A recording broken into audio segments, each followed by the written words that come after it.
Swayam Prabha. Digital India. Educated India.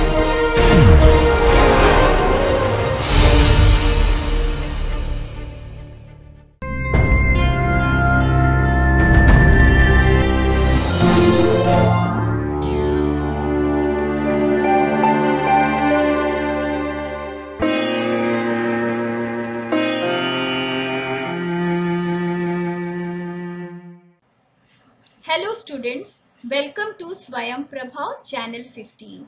The course title is Human Resource Management and the lecture title is Employee Counseling, HR Audit and Job Changes. This is module 12, lecture 1.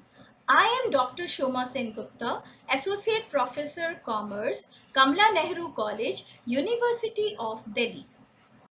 The topics covered in this lecture are employee counseling, HR audit, job changes, transfers and promotions. In the first module, we will cover employee counseling and HR audit. Concept of employee counseling.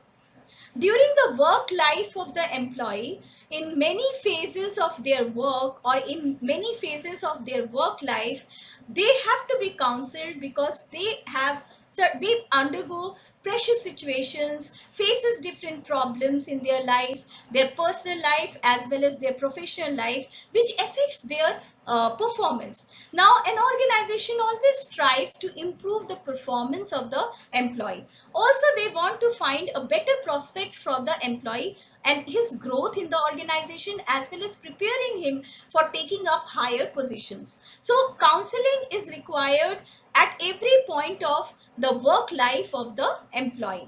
So counseling, what is counseling? It is guiding, consoling, advising and helping an individual by a counselor to resolve his problems. Informal counseling takes place in day-to-day work relationship between a manager and his subordinates without any plan or schedule. So it is like face-to-face communication between the supervisor and subordinate, where the subordinate is opening up and telling about his problem and the supervisor is giving him some advices. So this is informal. Nothing is scheduled in this type of setting. Formal counseling is a planned and systematic program of advising and assisting employees by an expert counselor or a superior. So it is more planned and systematic, and it will be better if you have an expert counselor or the superior. The psychological counseling is used by experts to analyze the work-related performance and behavior of the employees to help them cope up with it, resolve the conflicts and reinforce the desired results. So one definition given by Keith Davis: counseling means discussion of an emotional problem with an employee with the general objective of minimizing it. But now counseling goes beyond the emotional problem. It may be any personal problem or family problem or even any work related problem. The aim of employee counseling. Performance counseling means the help given by the superior or an expert to the subordinate or an employee. The idea is improving his performance, help him adjust better with his work environment, help him better understand himself, others, to become more effective and purposeful. So self-awareness, what others are thinking, or understand others, sail through the difficult times, help finding solutions to problems either in his personal life or work life, which increases his stress level. Employee counseling also aims at strengthening the superior subordinate relationship, improves communication, helping employees recognize his strengths and weaknesses, helping him in identifying his potential and work towards his own development. Need for employee counseling. In many situations, employee counseling is needed, and we will discuss one by one those situations. One is declining performance. It occurs due to role conflicts, lack of motivation, health problems, personal or family problems, increasing complexity of in the lives of the employees. It leads to bad decision making, missing targets. So these are all deficiencies in the performance which may happen. Counseling covers all the aspects related to the employee's performance, like the targets, responsibilities, accountability, aspirations, interpersonal relationship with superiors, subordinates, even peers at the workplace or at the organization. Next, maybe there are conflicts happening in the organization. It occurs due to differences in attitudes, values, needs, and perception. So, conflict can be within the mind of the employee or with other people in the organization. So, this leads to intergroup, interpersonal, and internal conflicts, emotional disorders, and for that, counseling is required. Counseling resolve the conflicts, maintain emotional balance, and boost employee morale. Another need is frustration. So it occurs when the motivation drive is of the employee is blocked and he is prevented from reaching a desired goal. So he has the potential, he has the goal, but some forces are actually proving as an hindrance to reach that goal, which leads to frustration. It leads to withdrawal, aggression, apathy, physical disorders, and harms the individual and the organization. Counseling restores the emotional balance. Then another situation can be stress. It occurs due to work overload, job insecurity, role conflict, role ambiguity, family and financial problems. All this leads to emotional and physical disorders. Counseling helps in developing self confidence, self comfort, and understanding. So, we have seen that needs may arise for employee counseling in the form of different problems, frustration, stress, underproductivity. All this mars the performance of the employee, and that can be improved through appropriate employee counseling.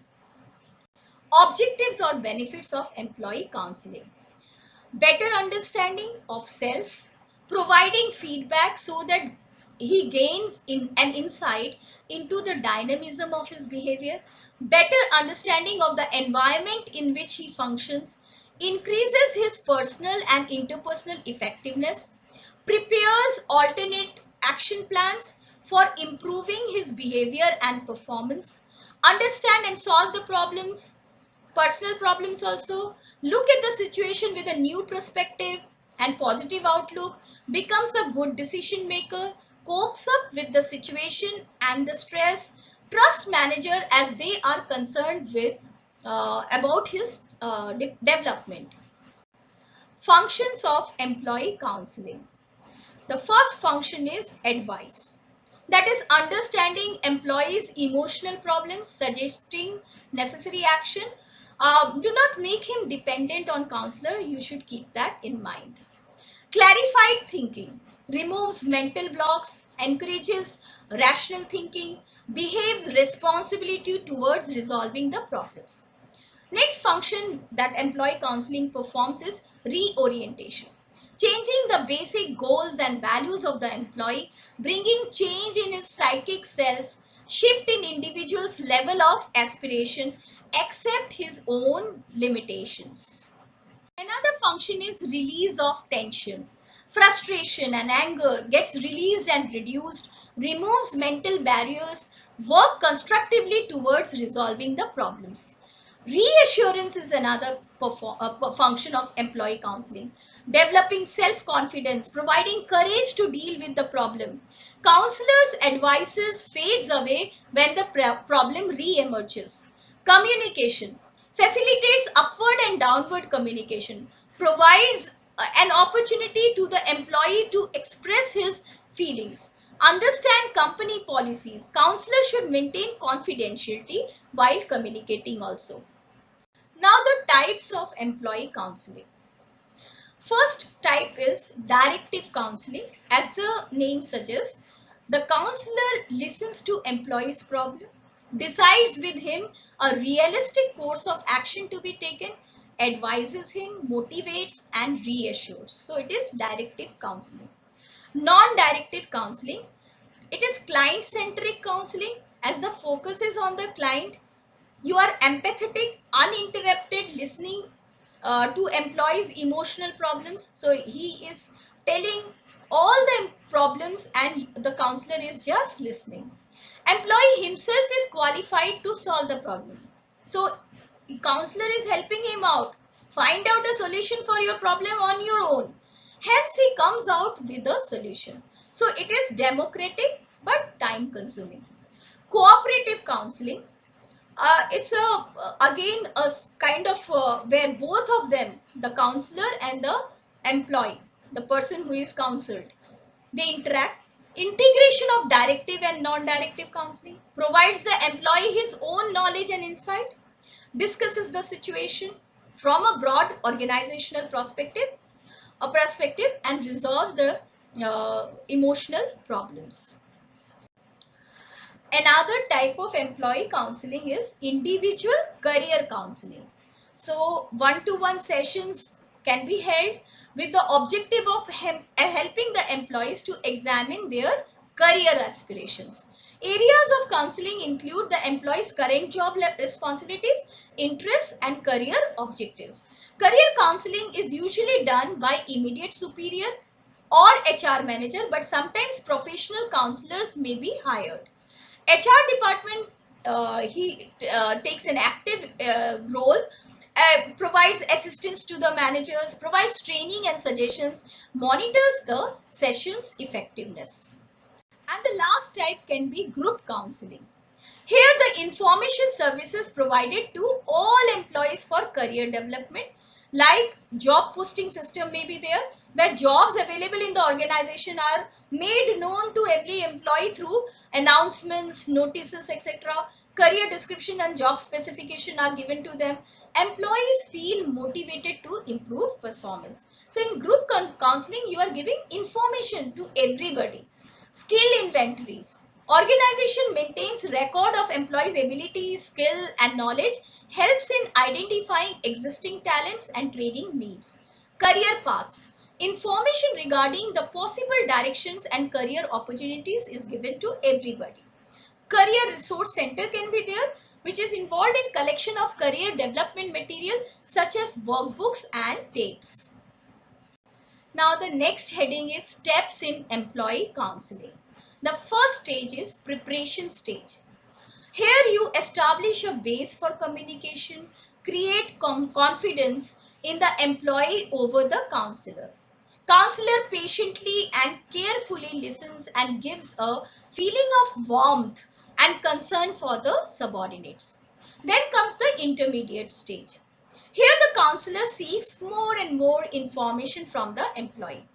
Subordinate is required to do a kind of a self-introspection to explore and understand himself and come out with all his problems. The problems are then mutually agreed upon. Possible causes are identified which are within the subordinate's control. Counselor helps subordinate to internalize the problem and its causes and help him realize his strengths and weaknesses. So after the preparation and intermediate stage, the last stage is helping stage. So the employee has already realized the problem. Now help will be given by the counselor. Counselor helps the subordinate in identifying the alternative solutions to the problems, evaluate the alternatives, select the best course of action. So the subordinate is also participating. He is finding out solutions to his problems and it is facilitated. The process is facilitated by the counselor. Subordinate is allowed to self-monitor the action plan. He is provided with assurance of all kind of help and support. Follow-up and review is taken place at a regular interval. Now the hurdles in employee counseling process. There is a lack of trust on the employee's part that the organization or his superior actually understand his problem. So that lack of trust may be there. Lack of confidence may be there that the counselor will not disclose his problems to others. He will maintain secrecy. Time, effort and resources required by the organization. This is another hurdle. Sometimes it is just an eye wash or a paper shuffling exercise in the name of counseling. That is again problematic. lack of support from the top management, and lack of adequate training of the counselors. So then what are the requirements of effective counseling? Individual desire to improve should be there, continuous dialogue should be maintained, mutual trust or environment of mutual trust should be created, right attitude towards subordinates should be there, that is not taking his problem lightly but finding a solution for that. Mutual participation and effort should be made, right focus should be there. Counselor should be a professional or an experienced mature person, flexible in his approach and a patient listener, able to identify the problem and offer concrete advices, able to boost his morale and spirit and create a positive outlook. Time should not be a constraint in the process. The next heading is human resource audit. Now, it is the duty of the organization to find out whatever practices, HR practices that they have in the organization, are they up to the mark or not? So, to find it out, you can have an HR resource audit process. So, it is a comprehensive method of objective and systematic verification of current practices, documentation, policies, and procedures prevalent in the HR system of an organization. HR audit is not mandatory. Organization, nevertheless, they are doing it and opting for regular HR audits. HR auditor can be an internal person or an external to the organization. Now, what are the benefits of HR audit? It identifies the need for improvement of the HR function, guides in maintaining compliance with ever changing rules, and helps in analyzing the gaps.